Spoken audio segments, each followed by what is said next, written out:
You are listening to an MLGA Network podcast. Okay, Jesse, you can sit in silence or choose to join me in reverberating the sound, the syllable of peace. You may know it. It's, Om. So, whatever your heart desires, join me, I hope. Or, sit and listen to me be a weirdo and hum.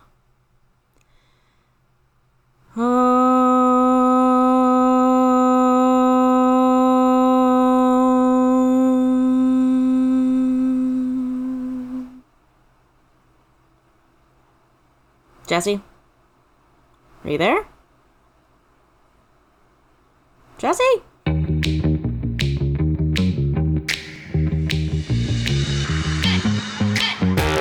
Welcome to Voluntary Vixens, where Jesse and Maddie give a female voice to news and pop culture with a libertarian twist. Join us to stay informed and challenged while keeping it sane, peaceful, and most importantly, voluntary. Well, hello, good morning, Vixen fans, my Vixies. Hope all is well in your world whenever this audio does make it your way and you do select play and you do decide to select play, because if you check out the show notes and you see the show title, this is a Maddie solo-sode. So, I haven't done one of these yet before or ever, and this is definitely new to me, and I hope you're willing to join me on this little adventure. I promise I'm going to try and keep it short, but I thought, this might be a good opportunity for me to give Jessie a break, because she totally held down the fort while I was gone and on vacation, and she's busy getting her kids back ready for school to start soon, and just is in general very busy as well. She's got a lot going on, so we thought this might be a good opportunity for me to do this on my own, and maybe another opportunity for me to explain a little bit more about who I am, because I kind of am, I don't want to say the shy one, but out of the two of us, I might be the shy one, and, there's nothing wrong with that. I love that Jessie helps bring me out of my shell. She helps keep me on track. She is awesome, and obviously, I need a rock star co-host and partner in thought crime. So, but anyway, here I am. I'm sitting with my coffee. I lathered myself up with my lavender and frankincense and patchouli. I think I've said this before, but I really am a hippie at heart. But it's like a weird, interesting blend of hippieisms and more socially conservative values. And while, yes, I'm a libertarian, a voluntaryist libertarian, I kind of, I follow my own set of decrees that lean me more towards the right than the left, perhaps. But at the same time, because I'm a libertarian, I'm all for everybody doing whatever they want to do, as long as it's peaceful, consensual, nonviolent, and there's no outward acts of aggression, or even, I don't care about what going on inwardly, but that's part of what we're going to talk about today. I want to talk to you all about how yoga made me more libertarian.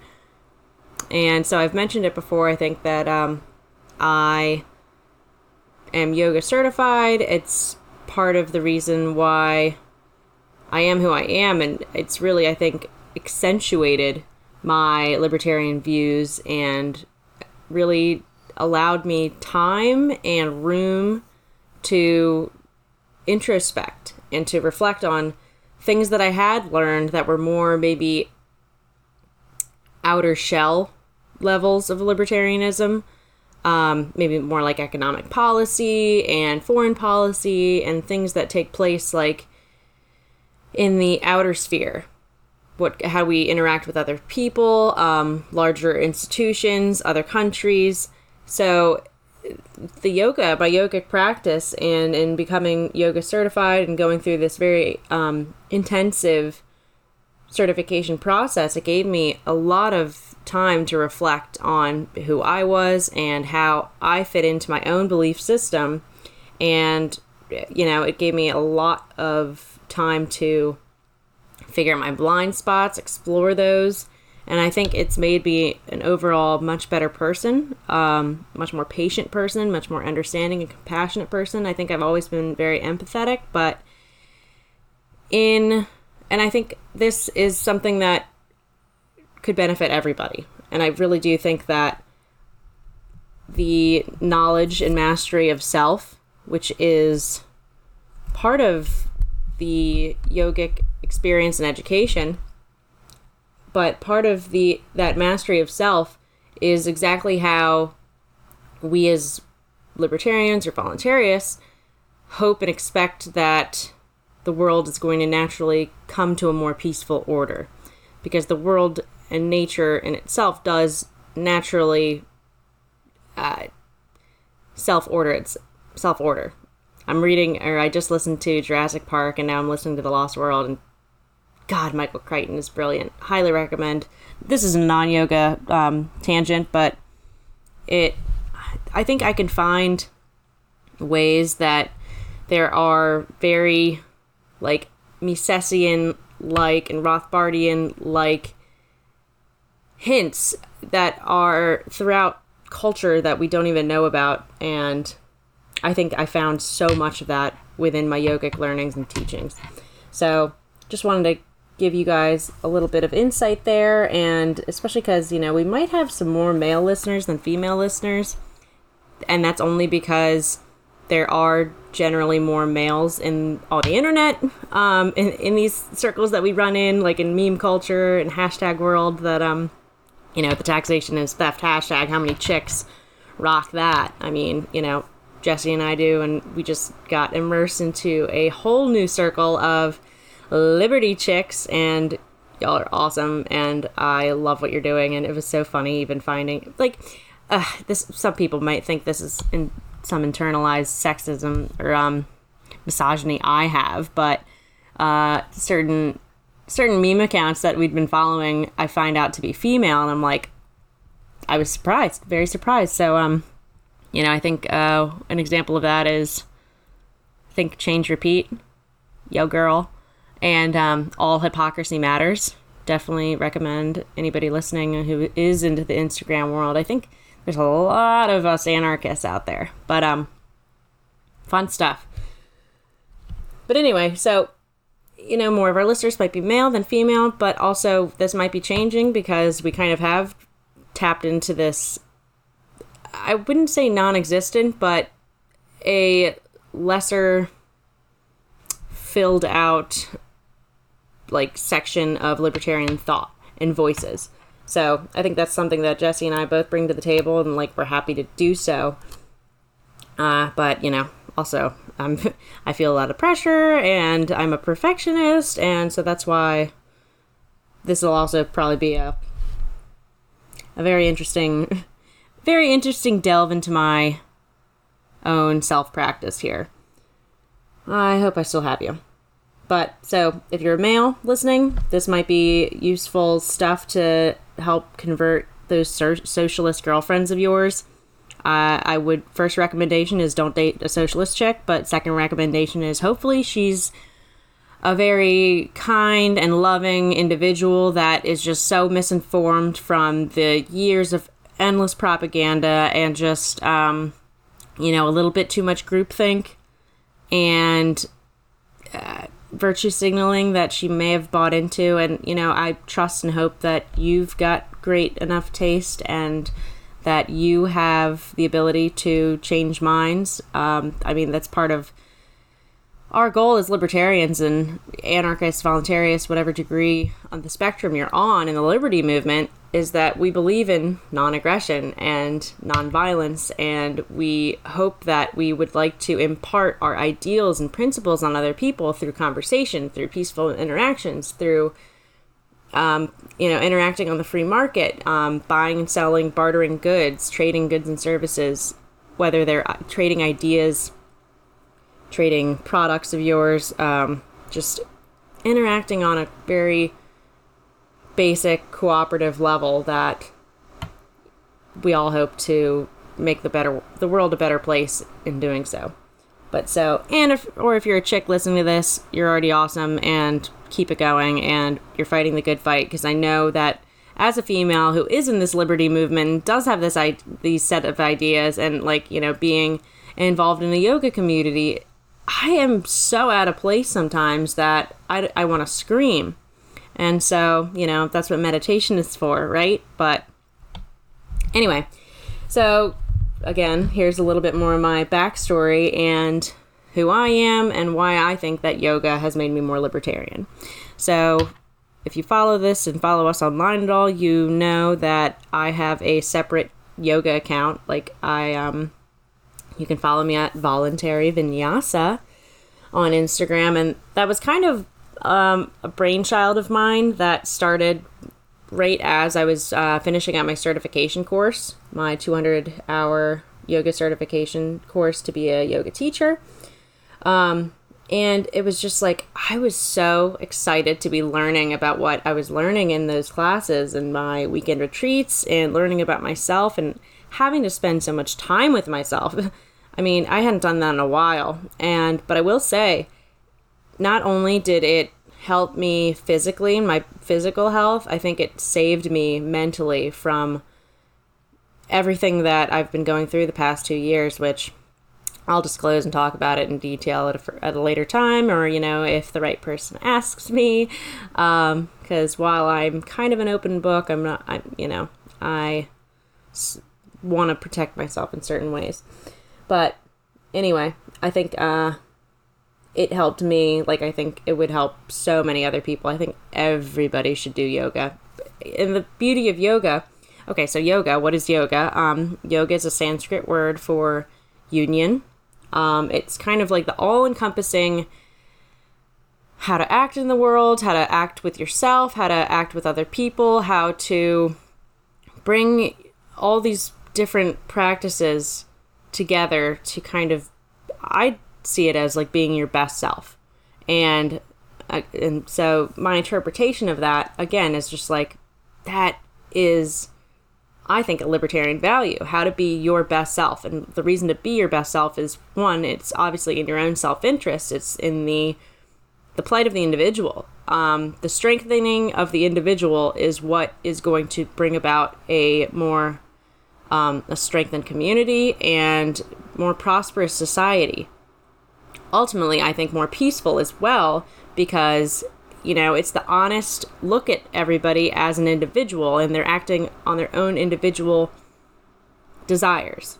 And we've been taught that that's selfish or that's wrong, and that we have to, you know, do things for the greater good or the common good, which those are red flag phrases for anybody who is not already very cautious of that. It's like, the greater good for whom? Who are you talking about? It's like, there's all these unintended consequences that, while things might sound noble and stunning and brave, our favorite two adjectives here on this show, but they might sound noble and good-hearted and good intentioned, but it's like the road to hell was paved with good intentions. And so while it may seem sometimes as though a certain group might be benefiting, it's like, at what cost? At what expense? Who on the other side of that interaction is actually suffering, is being aggressed upon? And so there is just, there's a huge importance in yoga to find that line of and balance of self-discipline, to be compassionate to yourself so that you can be compassionate to others, because you yourself are not perfect. Either are other people, but it's all about it's like a self-governance. And so if you can govern yourself, you don't need somebody else to govern you, which fits into the whole philosophy of anarchy so beautifully that I just, you know, upon day one, I was just so ready to continue my learning. So timing wise, when I started to become a yoga instructor, okay, scratch that. So timing wise, when I first signed up at this yoga certification course to become a yoga instructor, I mean, I didn't really have plans for it to be my main source of income. It isn't now. It probably never will be, maybe at a time. I don't know. It's all about kind of what works in my life for me. And that's part of my yoga as well. Like, what works for me, what works for you. It's all about finding that balance and making sure that you're honest with yourself. And I'm not going to force any of my ideas upon you. When I did teach, I'm not really actively teaching right now, but I haven't had time, and I've just been so busy with work and life, other things, that I haven't had time.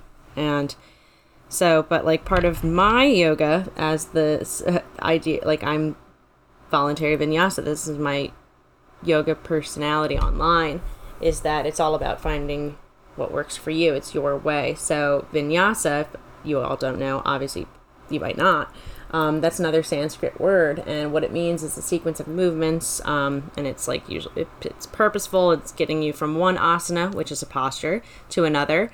And it's something that you might hear more often than not in yoga classes. It's like, all right, flow through a vinyasa and I'll meet you on the other side. And I'll meet you in downward dog, just vinyasa through this. And it's basically about finding a sequence of postures and movements that work for you to get you from one point to another. And so I love alliterations. And so voluntary vinyasa, it kind of just like sprouted from my mind. It was like, that's what I want to promote, that everybody's got their own thing. Everybody's got their own way to do stuff. And everybody is their own person. So nobody's vinyasa, nobody's yoga is going to be exactly the same. And that is how it should be. I hate that top-down mentality, that one size fits all. And it doesn't work on any level. So it's my play on my invitation for others who practice with me, or, just follow me on Instagram and like my stuff on occasion. It's my invitation for you to figure out what works for you and do it. And hopefully in that process, you're also not aggressing upon anybody. Please and thank you. Keep it peaceful, as is our philosophy on voluntary vixens. So, but timing-wise, again, I'm so rambly and I need Jesse to keep me straight, but I've got a tiny bit of an outline and I'll try and stick to it. But, so I started my training. I had been home for probably about a year from my year teaching abroad in Chile.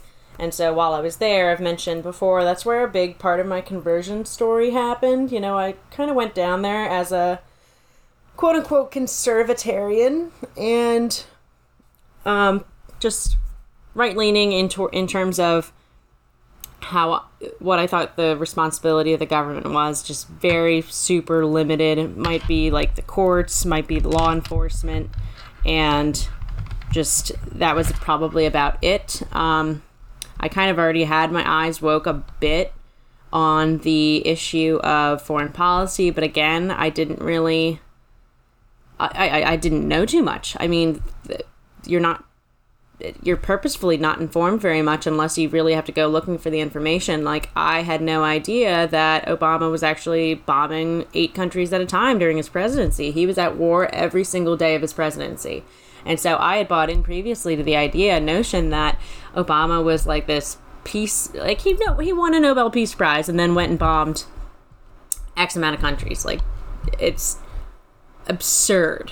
And he was able to do whatever he wanted on the global stage because he said the right things. People thought he sounded smart, and people thought he was charming. And I mean, I kind of never bought into that. I never bought into that idea that he was charming. Very smart, clearly, but I'm not one who necessarily holds intelligence in high regard. I appreciate people that think and are very curious, and I can have an intelligent conversation with. But to me, honestly, your levels of education don't mean much at all. I'm more focused on how you treat other people in your day-to-day life. What have you done for yourself? What have you been able to create? And what kind of life have you been able to create for yourself, and how did you do so? Did you lie, cheat, scam your way into any of this success, or is it something that you have done in a very honest, peaceful, consensual, interactive way? But so anyway, I kind of became a libertarian by listening to a ton of information on economics and foreign policy, and just really dove into the philosophy of libertarianism further. And so I've previously attributed a lot of my conversion to people like Tom Woods, Bob Murphy, Stephen Molyneux, Dave Smith, who's a comedian. And what's hilarious about that is just that he is so well read in Rothbardian and Misesian economics and policy, and just kind of understands the culture war well. I mean, I think he admits that he did deny that it was happening for a while, but now it's really become one of his areas of focus, because it's so evident that it's not necessarily, the state is evil, and so they are our enemy. And I think that plays out every single day in every single news report that comes out and tries to divide us further. And, it's just every sort of deception that is made that makes us do more abroad, impart more violence abroad, more bombings, more foreign interventions that really we have no business in doing. But so it's just funny that a comedian, it makes sense, comedians are supposed to be able to make the truth, even if it's dark and terrible and horrifying, funny, and like bring it out in a way that, can relate to other people. And so I attribute a lot of my libertarian conversion and even more my philosophical anarchist leanings to all of them, and I thank them for their service, unironically. But yeah, came home and was in this state of mind already, and got sat into a yoga program with a very small group of people. Love them all. I admire them all for being who they are, and they're still rocking in, the freest, as free a world as we can hope for. Well, no, not as free. They're still rocking in as free a world as we have right now, which isn't too free if you actually look into it. And if you have listened to our podcast thus far, you should have an idea. If you're even here, you kind of know how unfree our world is. And when I say our world, I mean even here in the United States, which is the quote-unquote land of the free and home of the brave. I do think we're brave, and I do think that there's more than meets the eye in a lot of ways. And while I think society's become a bit too complacent and like happy with their false sense of security, I think there is still an underlying American spirit that it's going to be dangerous when we're pushed too far. Again, here I am, not promoting violence. I'm not promoting acts of aggression. But I am saying that there's a reason that "Don't Tread on Me" with the rattlesnake was a popularly waved flag back in the times of our revolution. It means I'm sitting here as a chill rattlesnake most of the time, but I will rattle that rattle as a warning to make you step away from me. But coming back to me and my yoga self, but I was back from Chile. And this is also at the time where Trump had just been elected, and so he was just inaugurated, and it was his first few months of presidency. And so, it's just interesting how things have aged now, but it was in prime time, Russia collusion. He's not a legitimate president. He's not the legitimate president. Hillary Clinton really won. All this nutty stuff. And, I've said before, didn't have a dog in this fight other than my dog is the dog that would fight for freedom, more freedom. And, I've got plenty of criticisms against President Trump, and I have said them before, and I will continue to do so. But the world that we were looking at with a Hillary Clinton presidency was less free, was significantly less free. And that woman is a maniacal crazy person. And we've seen that evidence from her role as Secretary of State, her role as even First Lady, what her husband did while he was in office. And again, it's like, I don't give a crap about that Monica Lewinsky stuff. Nobody does, really. No grown-ups at the table really do. It's all about what they did abroad. And, you know, just, he was involved in so many violent conflicts that have destroyed countries and civilizations from that. It's still, these things are still in torment and turmoil. And Hillary Clinton in Latin America, people don't know about it, but like, you know, she really played a big role in the Honduran government coup that we backed. And it's one of the reasons that this whole wave of immigration is kind of on her hands. It's on her bloody hands. So, but anyway, I'm in this crazy world that, you know, I'm just sitting here as the observer.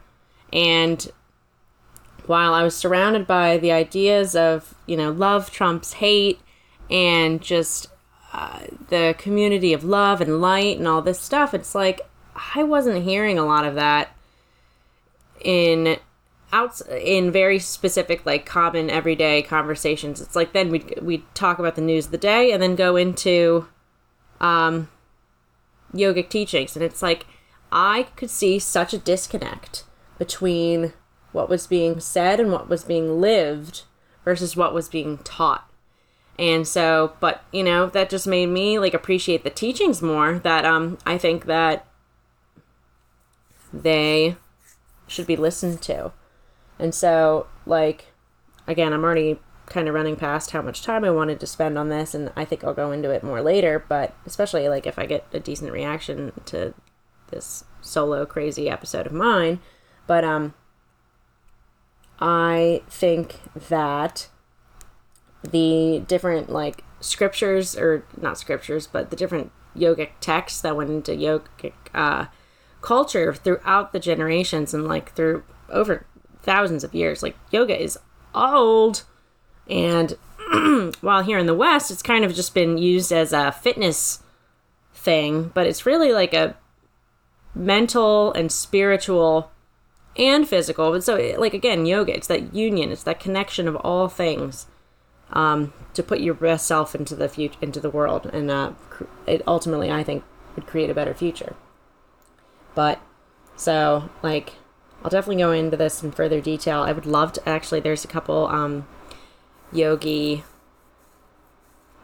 on the Liberty side, including Carrie Wedler. We've talked about her on this show a number of times, and she's just, like, such a badass out there. But like, one of the reasons I think I found her was because she's a huge yogi, like, loves yoga, and I think was teaching at, I didn't go, but, like, teaching yoga at Anarchapulco. And, like, there's another woman, her name is Tamara Lee Standard, and she's been my rock during, like, this past year. She's been a person I've been DMing a lot, and I would love to have her on the show sometime when I get my own chance to do some interviews. Mackenzie Wolf, she's out there, she's awesome. And I just think that you should all look into yoga. This is probably a poor advertisement for yoga. I'm starting to sound more and more hoarse. I don't know what's wrong with me, but I would encourage everybody to check out the Tao Te Ching by Lao Tzu. I think that would be just a quick and easy Google. Might be like some homework from this little mini episode of mine where I just talk about how much yoga has made me more libertarian. But I think that would be a really good place for anybody who's interested in, like, just tapping into yogic philosophy and how there really is more than just getting into shapes and positions and bending yourself and hopefully not hurting yourself. But I think that would be a good place for anybody to start. And, you know, it's really good, interesting historical literature too.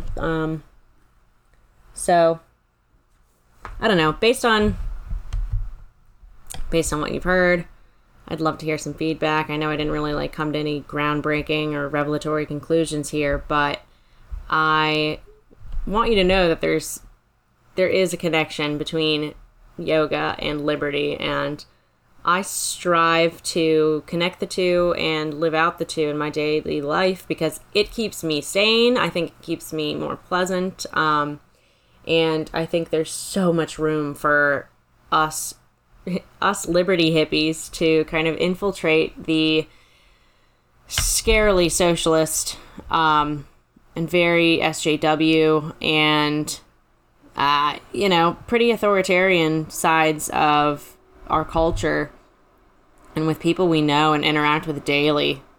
I think it's pretty much a default position now. I see myself as a minority in what I believe, and I walk and live in this world knowing that most people don't agree with me.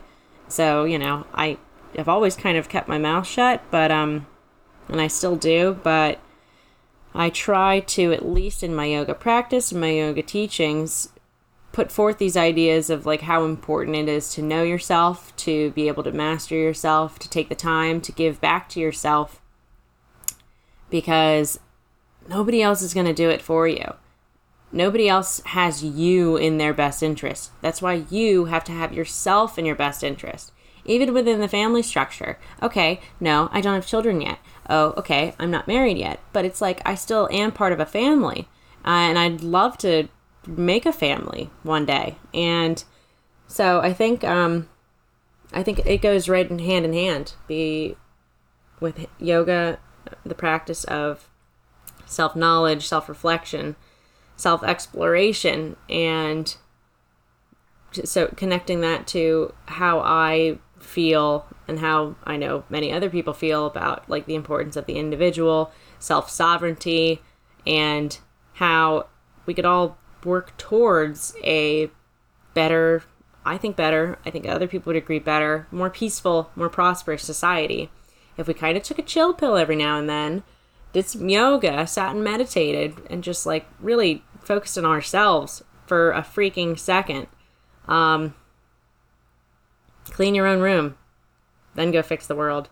But it's like, you're probably never going to be done cleaning your room, but there's no reason to not try to constantly better understand yourself, improve yourself, figure out your blind spots. And I think I've been able to do this in my practicing of yoga and my study of yoga, and being able to apply those things in my day-to-day routines, in my everyday world. And I'm open for anybody like to come talk to me about this. This is the kind of stuff that I could go on and on for hours about. And so like I'm already at my half-hour mark and probably need to chill soon. And actually I've got plenty of other things to do today, all in the vein of keeping myself sane, keeping myself balanced, and making sure I get my stuff done. Because if I don't get my stuff done, I'm worthless at my job. I'm worthless as a girlfriend, as a sister, as a daughter, family member. Like, I need to focus on myself sometimes. And I think everybody deserves to take care of themselves. And there's, plenty of times where we won't be able to, but it doesn't mean that the little things that you can do day to day won't be beneficial to you in the long run, but also to everybody else in the long run. So, some other things that I do and haven't done lately, but I'm totally open to doing, is that I teach yoga classes online. And so I'll set up a Google Hangout with you if you're interested. And it's kind of weird, but I don't know. I've had some fun doing it so far. And part of my idea of voluntary vinyasa, it's like, we set up either a barter system where you give me something in return for what I can do in terms of teaching you and leading you through a yoga practice, or it's like, on a monetary level, like, what do you feel like you are able to give for this? What do you value my time as? And so while it's something that like I don't do this for free, I like to work with you to figure out something that would work for your life, your budget, and I try to be consistent, and so it's like an ongoing thing for me to make sure that the principles and the values that I have, I am also applying and putting forth into the world through my own practices and my own skills and sharing and life events and experiences. So hit me up. You can either obviously find me through Voluntary Vixens on Instagram, or like I said before throughout my episode and before, that you can also find me on Instagram at Voluntary Vinyasa. I also have a page on Facebook. I haven't been very active lately, but it's because I'm doing this other podcast, so I haven't really been focusing on my own self individual project as well. But I think I'll be coming into some more free time soon, and I think it's a worthy endeavor of mine to celebrate this stuff and make it more palatable to people both in the liberty movement that might be a little harsher and could really use some peace, love, and yoga in their life, and or make liberty more palatable to people in the yoga community who are all on board for that peace, love, and harmony stuff, but might not really understand that they're voting in a way that's completely contradictory to what they say they believe in. So again, I'm here for questions. I'm here for comments. Either skip through this episode. I hope you didn't. But I think that, this isn't supposed to be some to-do list, but it's supposed to kind of start as an invitation or a way to start the discussion that there are yogic applications to be used in sort of the fight for liberty. And I think that might be a way to have an effect on the culture war, which people in the liberty movement are always having struggles with. Like, how do we relate to all these people that so vehemently disagree with us, at least on the surface level? So anyway, I'm about to sign out here, but we're on Twitter at Vixens Voluntary. And we've got a Patreon. I'll put it in the show notes if you really feel like donating. We try and, I don't think we've even made anything yet, but our goal is, again, as part of our philosophy, to take a good portion of our proceeds. That'll kind of be determinative of what we actually would take in. And one is help our producer. He does all of this editing and producing for us for free. He's also doing a big move with his family, so he could use some help. So he's one of our projects. But also, I would love to donate proceeds to antiwar.com, or the Scott Horton's Libertarian Institute, people that I know who are putting forth good work and good material. Mises Institute, love them. And you can actually Smile Amazon donate to the Mises Institute. Highly recommend it, because they've gotten me very far in my own personal journey, and I know they're doing that for countless other people. Anyway, namaste, which is the acknowledgement of the light in myself, acknowledging outwardly the light in you. It's all about self-respect, respect of the individual, and like what you have to offer. I think yoga and liberty are very connected, and if not, Lao Tzu, I think, was a libertarian. I've read things that back that up, and I think there is so much to be explored and capitalized upon. And when I say capitalized upon, yes, I'm a dirty capitalist who loves money, but money's not the important thing. What the important thing is making everybody's lives better. And I think this is one of the ways that we could do so, and it wouldn't be too hard. So anyway, have a great day, everyone. Love y'all, and we'll be back together soon. Bye.